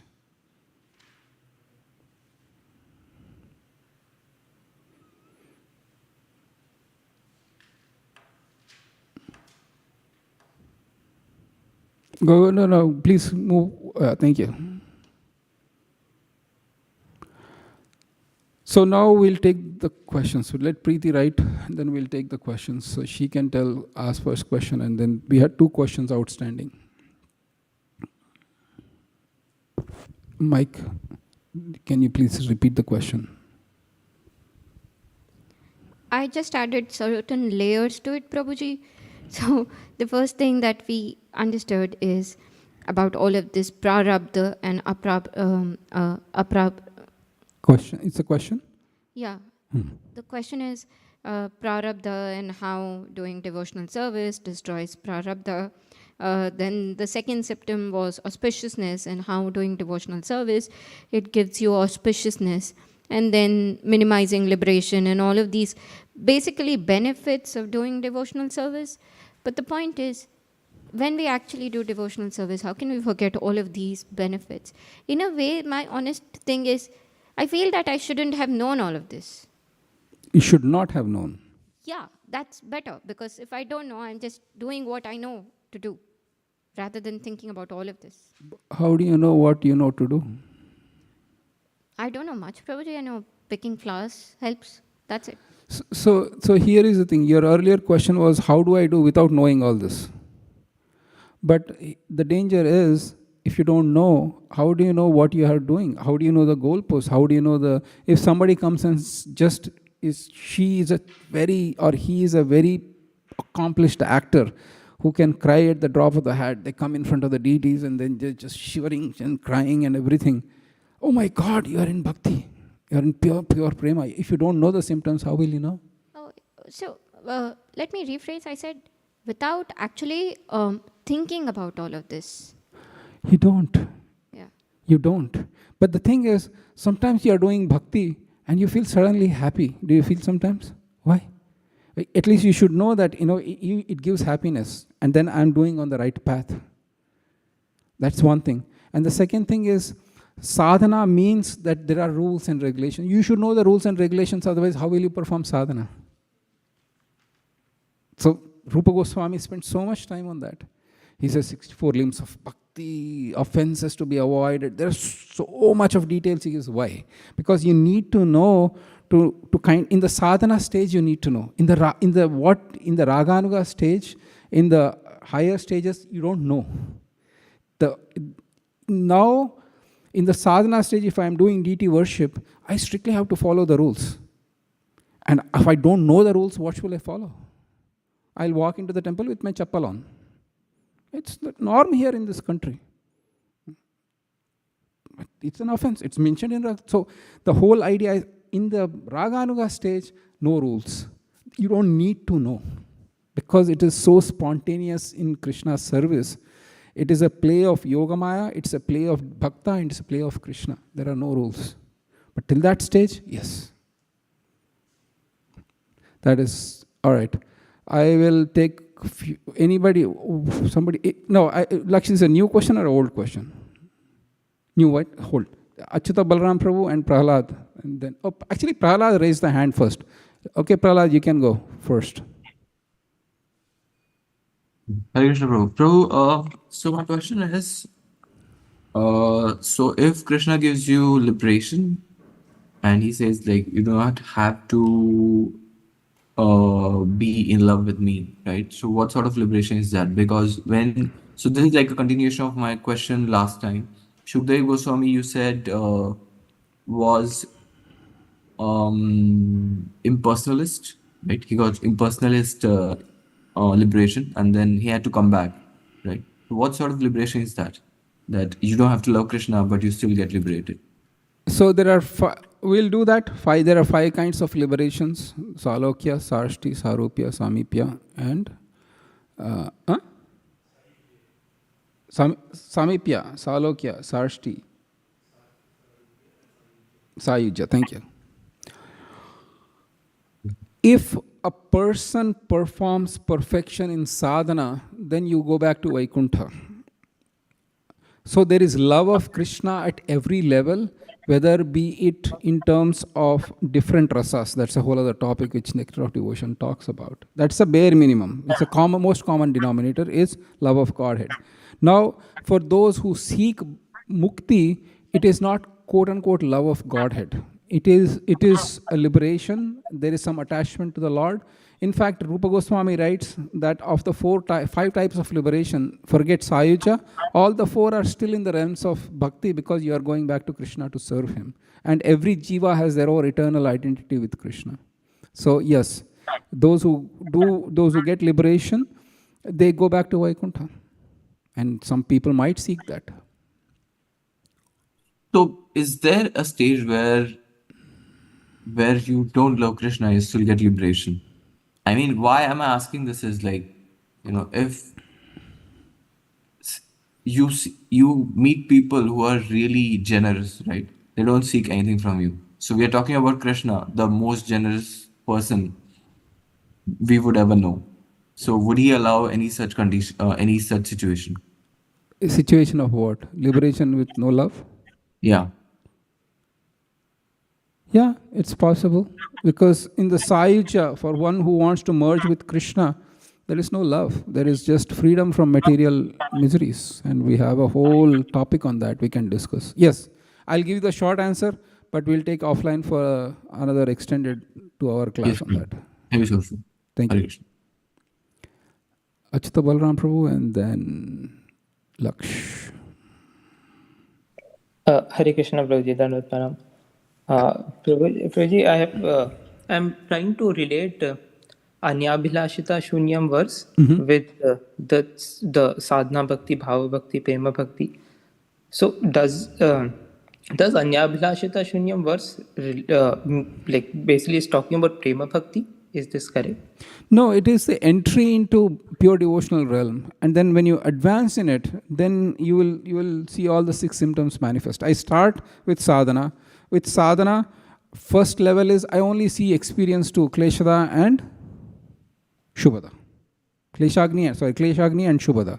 Only 2 I experience. But when I advance, continuous hearing and chanting of Krishna, then I enter into realms of bhava. And what is bhava, what is prema? Please hold on, we'll discuss in the chapters 17 and 18 and 19. And we will enter into bhava. And then when you are further advanced, then it becomes prema. So, Anyavilashita Shunyam is the bare minimum common denominator for entering into bhava and prema. Is that helpful? Prabhuji, one follow-up then. So, it's saying Anyabhilashita, which if I remember correctly, we said no desires apart from our maintenance. But in sadhana stage, one may have desires, like even they might have sinful desires, but they are not giving into it using their intelligence. So that is where I'm not able to understand that. So when I take initiation and when I make a vow of performing pure devotional service to Krishna, I might not be there immediately on that platform because the past tendencies might actually hold me back. But here is the thing, by continuously hearing and chanting about Krishna, those are destroyed. And Krishna says, Apit chet sudaracharo bhajate maam ananyabhak.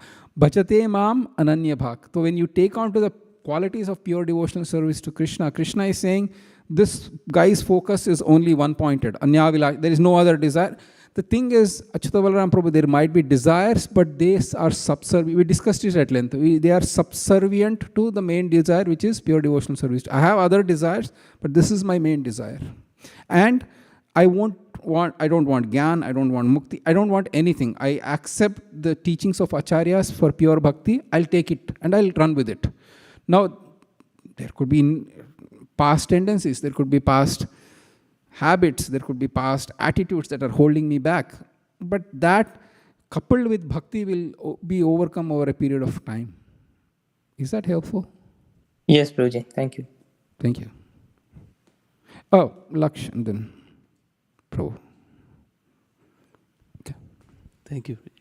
So, Prabhuji, I just want to confirm, like in Srimad Bhagavatam, Srila Prabhupada says that a Brahmana can be a devotee only if he has 9 qualities. Then we can call that person be a devotee. Otherwise, that everybody is a sadhaka. Like to be a devotee, first one has to be a Brahmana. Prabhupada says in Srimad Bhagavatam in his purport. So, and also he says... Please quote where? Please come with a proof next class. I read. Please, Sir. I completely agree. It's not, I don't believe you. It's not, I don't believe you. Just get me the quote, because the reason is I want to see the context. Because Srila Prabhupada here in the Nectar of Devotion, if you open up, he says, it doesn't matter which state you are in, Brahmana, Kshatriya, Vaishya, Shudra, because it is mentioned in one of these, it doesn't matter which Varna or Ashram you are in. You cannot, I put it in one of the slides. If you go down a little bit. Actually, you know what? Let's go up. It's fine. Okay. We'll come to that thing. It's not true. And the thing is, Brahmana is not 9, it's 12 qualities. Viprad, Vishad, Guna, Yutad, Aravindanama. We'll get there. Okay. Then my question was, what is the question? You know, in this sadhana stage, you say that Klesha Agni means, but also I read Klesha Agni means removal of material distress. It happens in the life of only of a pure devotee, not a sadhaka like who's practitioner devotee. So Krishna removes this to a pure devotee. So how we can understand? Where is it written that only Kleshagni happens for a pure devotee? So here is the thing, it is true. When you say pure devotee, what is a pure devotee? Who is doing anabhilashita shunya? A pure devotee can be in the sadhaka stage, in the bhava stage, in the prema stage. If you say it happens only in the bhava stage, that is a problem. But pure devotee can be in any of those stages.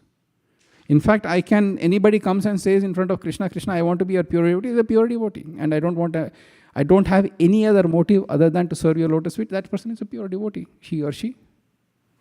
So, yeah. So, when you say pure devotee, you need to qualify which stage you are at.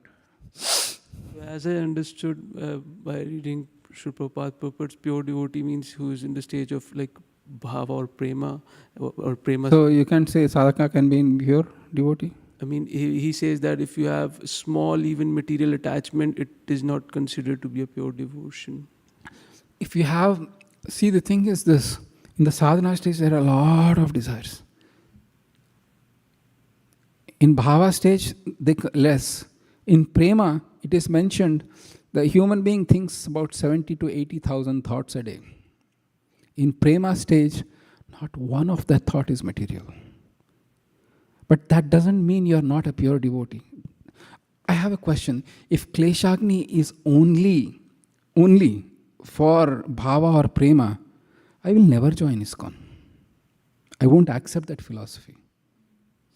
What is in for me? I try to understand the illogical way of, putting this. Krishna doesn't give sudurlabha, right? Bhava is sudurlabha, yes? Very difficult to achieve. Kleshagni happens only if you get bhava, which means it's a catch-22 situation. Am I making sense? So it's not correct.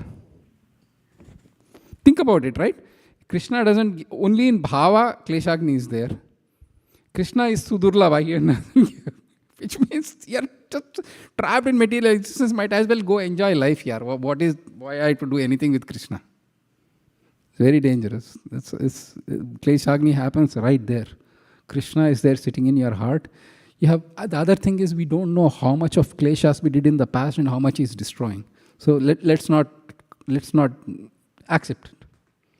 When he says Sarva Dharman Paritya Jamamekam Charanam Raja, he's not talking about Bhava Bhakti and Prema Bhakti.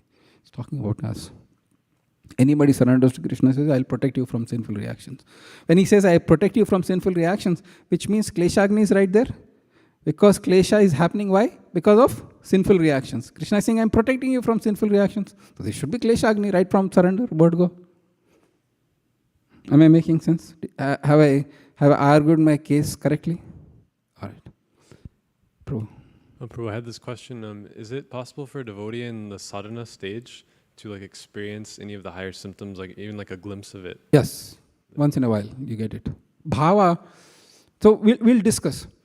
Bhava is, if Krishna's prema or pure love of Krishna is like sun, bhava is like that tiny ray, one ray of sun.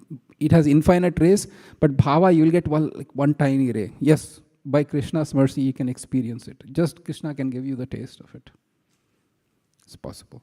It's very, this one point I want to add, it's very internal, it's really private, and many devotees, if you have a very trusted, confidential mentor in spiritual life, you can share with him or her, but usually it's really private.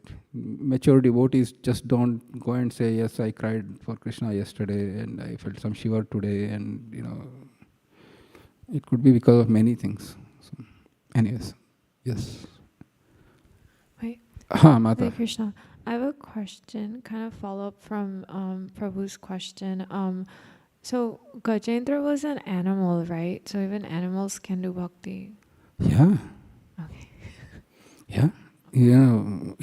Our Maharaj Bharat became a deer. He could do bhakti. Bhakti has no boundaries as far as body goes. Anybody can do bhakti. But there is a specific instances on why this happens. It's a very rare case, trust me, but yes.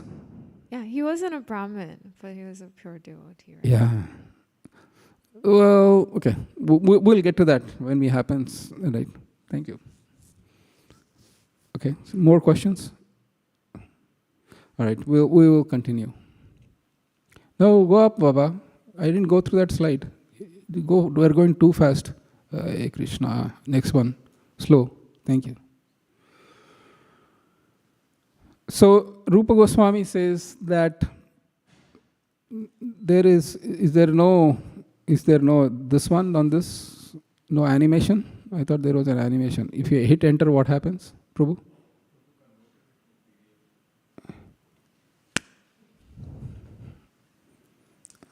It's okay. Please don't do it next time. All right.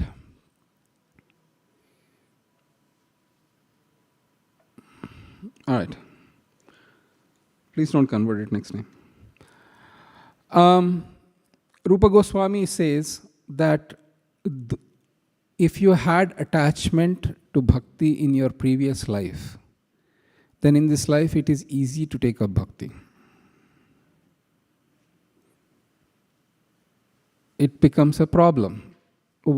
Then if I never, you see the problem? If I had previous attachment to bhakti in this life, it's very easy to take up bhakti. For those who are situated in logic, then you cannot understand bhakti. So it becomes, unless I have attachment, I cannot take up. And so it becomes, where do I get the attachment from? That is the mercy of a devotee. So you can see how mercy of devotee will give some sort of agyata sukruti, and that gives you attraction for bhakti, and then you can do the execution of bhakti. Which brings up one point, that whatever we are doing now, sitting in the Nectar of Devotion class, hearing about Krishna, the damage is done permanently. This knowledge of this, you will take it for eternity to come, because you will never lose it. Because that in the next stage, Prabhupada writes, wherever you are from, you pick up from that stage automatically. You just, if the child likes, if a person was reading Bhagavatam absorbed, next life, miraculously, that at the age of 5, 6, 7, 8, you will just love Bhagavatam, you'll read Bhagavatam, you'll get a Bhagavatam set, because it's natural attraction. It's never lost. So that is the eligibility of pure devotional service. Next one. All right, so this is the definition of sadhana bhakti. So what is sadhana? So kindly repeat after me. Kriti sadhya bhavet sadhya bhava sa sadhana bhida nitya siddhasya bhavasya prakrityam hridi sadhyata. All right. Anybody online? You didn't get a chance? Alok Prabhu. Okay. Hare Krishna, Prabhu. Hare Krishna. When transcendental devotional service by which love for Krishna is attained is executed by the sense, it is called sadhana bhakti, or the regulative discharge of devotional service. Such devotional eternally exists within the heart of every living entity. The awakening of this eternal devotion is the potentiality of devotional service in practice. Thank you. Hare Krishna. So this is the definition of sadhana bhakti. Sadhana bhakti is I execute bhakti through senses. Kriti sadhya bhavet sadhya. I execute it through senses. Senses can mean either my hands or my body or my mind, sorry. Because I can think of Krishna, that is actually bhakti, sadhana bhakti. I can also do service to Krishna, so both this. And then the other point is, the bhava bhakti is a result of our sadhana bhakti. And this is uncovered. Nitya siddhasya bhavasya. Prakrityam. My bhava bhakti is uncovered through sadhana bhakti. It is not like I create it. It is just manifested. It is eternally there in the heart. It is not something I am creating. It's just rediscovering.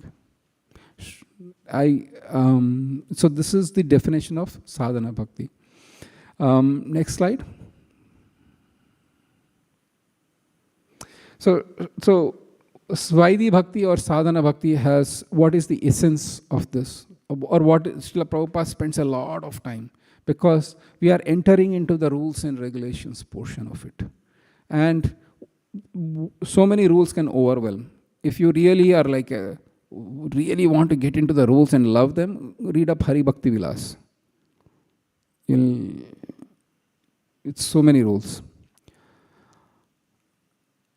But everything that we do should have, this is the fundamental, this is the essence of Vaidhi Bhakti. Kindly repeat after me. Smartavya satatam Vishnor Vismartavyo na jatuche Sarva vidhi nishedasyur Etayoreva kinkara Smartavya satatam Vishnor Vismartavyo na jatuche Sarva vidhi nishedasyur Etayoreva kinkara. I'm sorry, there is a typo there. The first one should be beginning with S, Smartavya. That's why it shows different.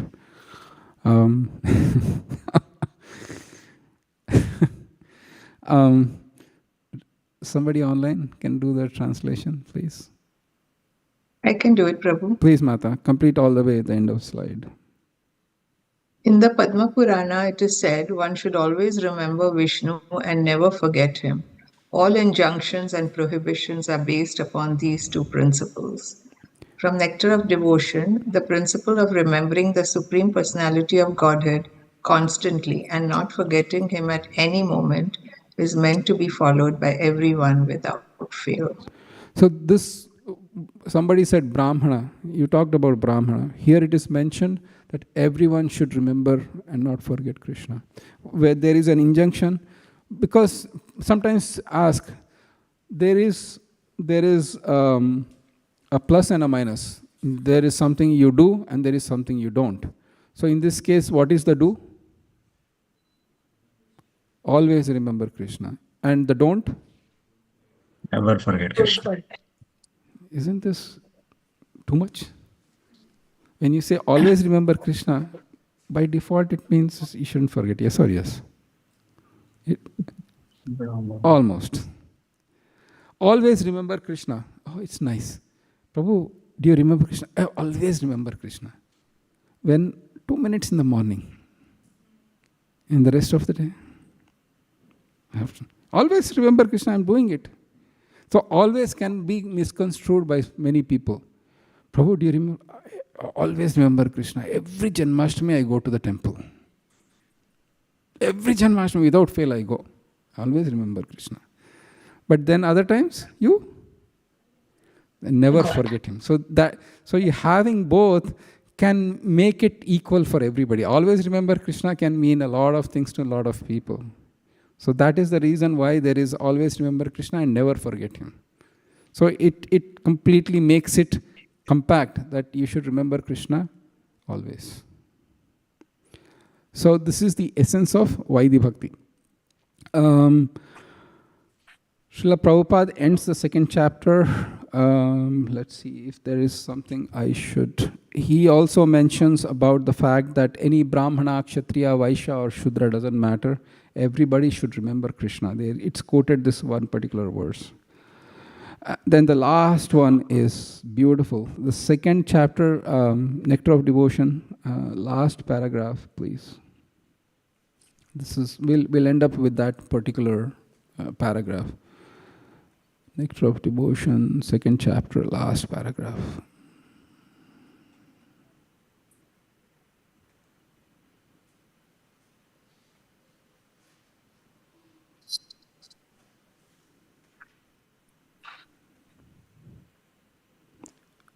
Okay.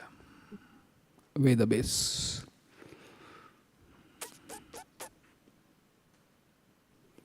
Thank you.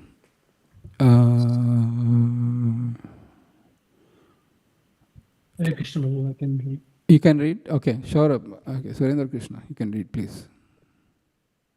Thus, the Krishna consciousness movement is so nice that there is no need of even designating oneself Brahmana, Kshatriya, Vaishya, Shudra, Brahmachari, Grasta, Vanaprastha or Sannyasi.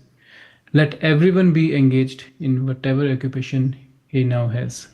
Simply let him worship Lord Krishna by the result of his activities in Krishna consciousness.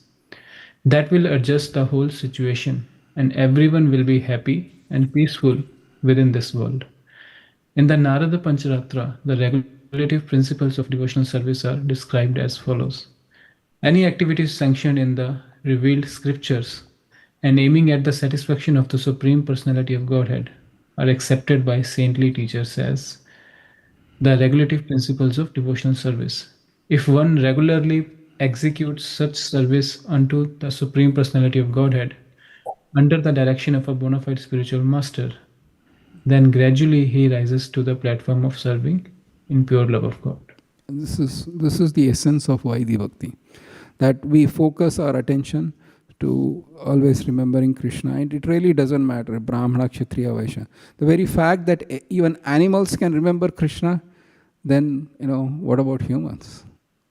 So this is where I wanted to cover. I'm so grateful to each and every one of you for being here on a Sunday morning. Sunday afternoons was a little heavy, so I thought Sunday morning will be a little better. Even though personally I felt otherwise, but any questions, thoughts, comments? One thing I will ask you is for the next class, at least read chapter 3rd and chapter 4th. So when you read and come to the class, it will be more discussion, will be lively. The Prabhupada makes a lot of points. Also, Prabhupada will quote a lot of examples from his personal realization. For example, he quotes Chaitanya Charitamrita.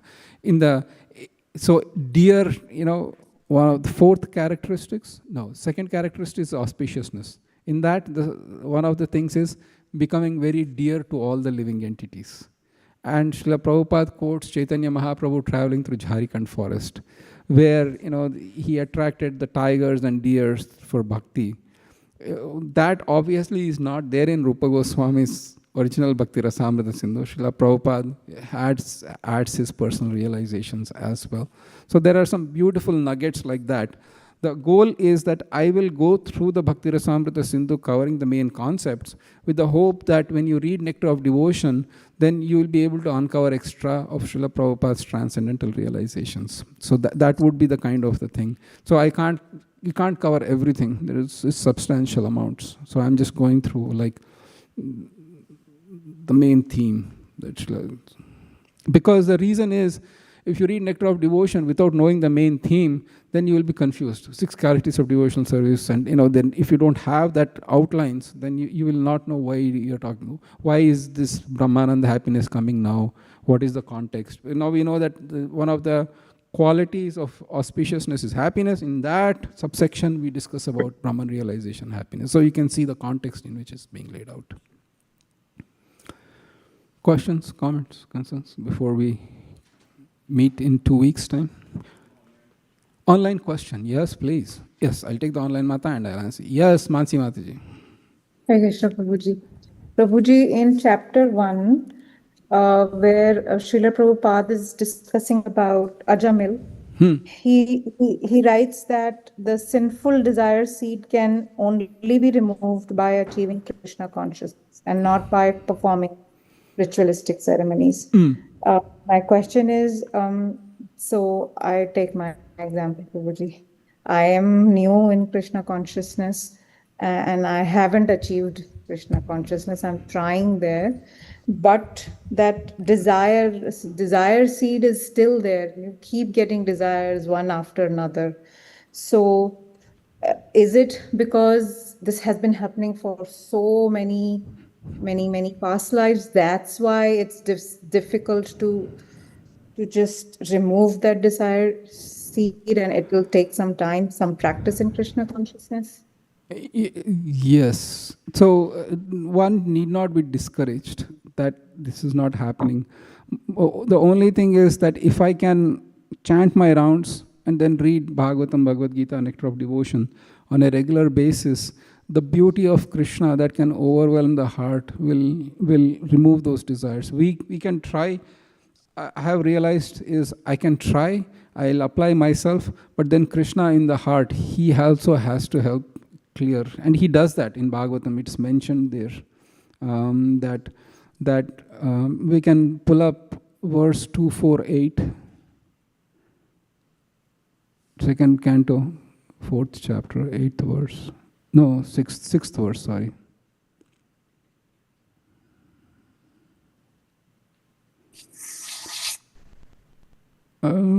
Eight maybe, 248, sorry. Let's try 8. Don't remember. Oh, I'm so foolish. 284, my apologies.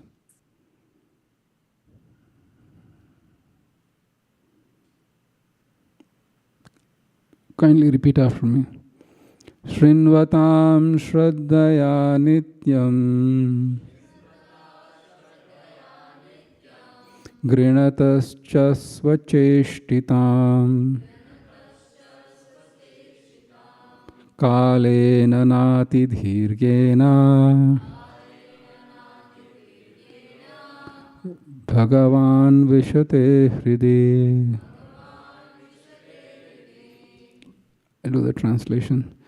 Persons who hear Srimad Bhagavatam regularly and are always taking the matter very seriously will have the personality of Godhead Sri Krishna manifested in their hearts within a short time.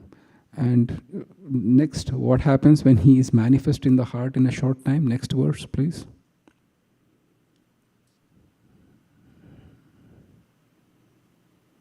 Pravishta karnarandhrena Swanam bhavasaroruham Bhunoti shamalam Krishna Shalilasya yathasharat. Translation. The sound incarnation of Lord Krishna, the Supreme Soul, that is Srimad Bhagavatam, enters into the heart of a self-realized devotee and sits on the lotus flower of his loving relationship, and thus cleanses the dust of material associations such as lust, anger, and hankering. Thus it acts like autumnal rains upon the pools of muddy water. We'll do the next verse for completion, but this is the verse I wanted to talk to about. Next verse. And what happens when he cleanses in the heart? Dhautatma Purusha Krishna Padamulam Namunchati Mukta Sarva parikleshaha panthasva sharanam yatha. Translation. The pure devotee of the Lord, whose heart has once been cleansed by the process of devotional service, never relinquishes the lotus feet of Lord Krishna, for they fully satisfy him, as a traveler is satisfied at home after a troubled journey. So, Mata, it is just a matter of time. Guaranteed. Is that okay? So if, a question on this, Prabhuji, just last question. So even if we are getting these desires, is it okay to ask Krishna to help?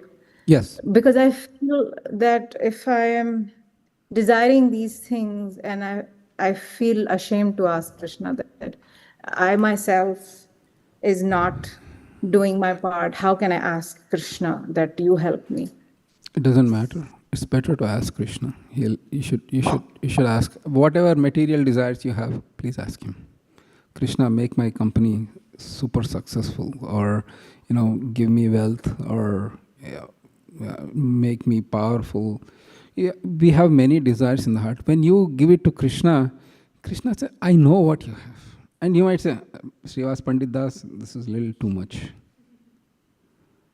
Kardama Muni, he performed 10,000 years of austerity. 10,000 years. And the Lord appeared before him. When he asked, "What do you want?" "I shouldn't be asking you this, but I want a wife." Vishnu didn't facepalm.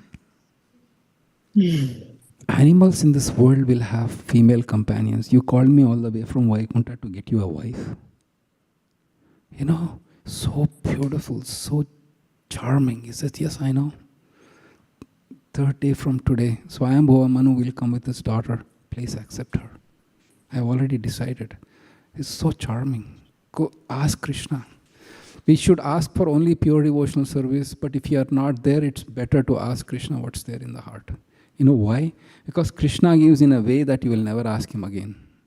And as a, buy one, get one free, he will give you his lotus feet. That will satisfy all your desires. I'll take your question 1 minute. Is that okay, Mansi Mataji? So yes, please ask him whatever you need to ask him. I just can't, I'm not there on the platform of pure devotional service. These are my desires. So, it is mentioned in Bhagavatam. It's mentioned that he says that when you ask Krishna for something, material benediction, he'll give you. But he'll give you in such a way that you will not ask him again. But in addition to that, he'll give you his lotus feet, the shelter of his lotus feet, even without you asking. That is his special mercy. And getting his lotus feet, all the desires are fulfilled. I'll give one example, one last example, because we need to close on a humorous note. What was Dhruva Maharaj asking? He wanted a planet greater than his grandfather Brahma. And Lord came, 6 months of severe austerity he performed, unparalleled. He came. And then he gave Dhruva Maharaj the Dhruva Loka. After Vishnu left, did Dhruva think, he gave me one. I could have asked for 3. One I'll keep for myself, one I'll rent, and one I'll put for sale. No, Dhruva said, "See, what did I ask? That supreme absolute truth who can destroy and sever my material existence in a fraction of a second. I said, give me more material existence." So the Lord gives in a way that you will not ask, but he gives his mercy. So please, freely ask Krishna. And he knows. That the point is, he knows. He knows exactly what we are thinking, and with the thought behind our thinking, the thought behind our thinking, the seed, the bija from the 20th millionth lifetime ago that he's desiring now, he knows. We don't know. So please ask him. Yes. One minute. Thank you so much. Yeah. Is that okay, Mansi Mataji? Yes, thank you. Thank you so much. Yes, Mataji. Go ahead. Okay, so a follow-up question. I've heard this several times, like Krishna gives us our desires in a way that we wouldn't want it anymore. So does that always come with suffering? So then wouldn't people be discouraged to ask from him if we don't want it? Or like, can it be like so good that it's like very, like someone gets very content or they get bored of it? Like what happens that people don't want? It's not just suffering, it's not good. It's extraordinarily beautiful and good. Because he gives the shade of his lotus feet. He gives you and he gives the shade of his lotus feet, and that satisfies everything. You try again and again in Bhagavatam. The devotees ask for material desires, but the Lord comes in front of them. After that, they see the Lord, they just experience him. They say, this is it, I don't want anything else. So it is extraordinarily beautiful. So, is that helpful? Thank you. Yes. And a logistical question, when is the exam and like do we have homework and all that? Thank you for bringing us back to the earth. We'll send out the homework. Maybe there are 3 homeworks in the course of Bhakti Sastri. We'll complete 4 or 5 chapters because there are 6 chapters is a logical 6, 6, 6, 19, 6, 3 is 18. 19, something like that. We complete that, we'll send the homework, and then there'll be 10 points. Please do it and send it back. And then exam will be, we announce the date. I don't remember, maybe sometime in November, December is the exam. Sorry? 30th November, yeah, something like that. Is that helpful? More questions, comments, concerns? Yes. I have it. So again, thank you so much for the wonderful class. I have this question around Sudurlabha. You were mentioning that how when he gives material benedictions, he gives it in a way so that one never asks it again. But then we also read that he gives liberation very easily, like the impersonal liberation. So how do we reconcile both? So liberation is a little different type of benediction. So material desires is what he is saying. I'll just give an example. If a mother has to give candy to the child, they give the candy, but she'll give the condition you eat first and then I'll give you candy, yes or yes. So that is healthy along with what you give. Material desires is what you are seeking. So because Krishna can give, why did he create material nature in such a constricted way? Why did he create destiny that, Achyuta Leela has his destiny and Satya Sankalpa has his destiny and Akhil has his destiny. Everybody, he made it very limited. Why the unlimited God made everything limited? Because he made it limited so that you realize him. If he makes material world unlimited, you'll never, unlimited material desire, unlimited material miseries. You can't handle it. So Krishna makes it like that. So liberation is a special kind. Liberation aane tak bhi, that people don't even come to that point. There's a long way off. Before you even, so material desires, Krishna is saying that way he'll control it. Because you have surrendered onto him, like a mother who doesn't give candy to all day long, she'll give limited candy. He'll also give limited. But liberation is something you just want to get out. Krishna says, okay, take it. Bhakti, okay, we'll discuss. That we'll discuss. And you also mentioned that bhakti is simple for the simple, like one who is simple. But again, it is Sudurlabha. So when the process is simple, but the goal is extremely rare, how do we understand that? It's because Krishna also has to agree. The rarity comes from Krishna being subordinate. And then he will test. That is his prerogative. But it is, the point is, even though it is rare, the devotees are saying, I don't want anything else except this. Means I already felt it. See, I am not today on that platform, but I don't want anything else. I'm giving an example. It could be anybody, you or you. It could be Achyuta Leela saying that I don't want anything else. I didn't experience it, but I know it, and there is a sadhana stage has that effect. And when you actually realize it, then it's a whole other thing. All right. More questions, comments? All right. If there is... Yes, please. No, we discussed threadbare. Otherwise, no, don't be sorry. Because if you don't ask questions, why should I waste my time coming? I never waste my time coming. That's a different thing. But why should I spend my time? And why should I spend your time? I'll say, please read this. I will have homework exam. Goodbye. That's the whole purpose, to discuss. Thank you so much, Prabhu. Prabhu, in the last class again, and tying to this class when we talked about Bhakti giving Klesha Agni. So before even coming to the Uttama Bhakti platform, which Anya Abhilasha the Shunyam is talking about, we are going through Anartha Nivriti. So all Anarthas are already, in my opinion, destroyed by the time we achieve Uttama Bhakti. So then how come Klesha Agni is also included in Uttama Bhakti? Because we would have already overcome all the Anarthas by that time. Because there is always a percentage. Kleshagni actually is a cessation of material desire, material miseries, but Krishna's tests also can be a quote-unquote klesha, and they will continue. What was Maharaj Bharat? He was on bhava, but then he got a klesha of a deer's body. So that klesha is a different than this one. That to be Krishna's mercy and still considered to be klesha. So klesha agni means already in the bhava stage there is no kleshas from the material matter or material nature. It is Krishna imposed kleshas, and that's different.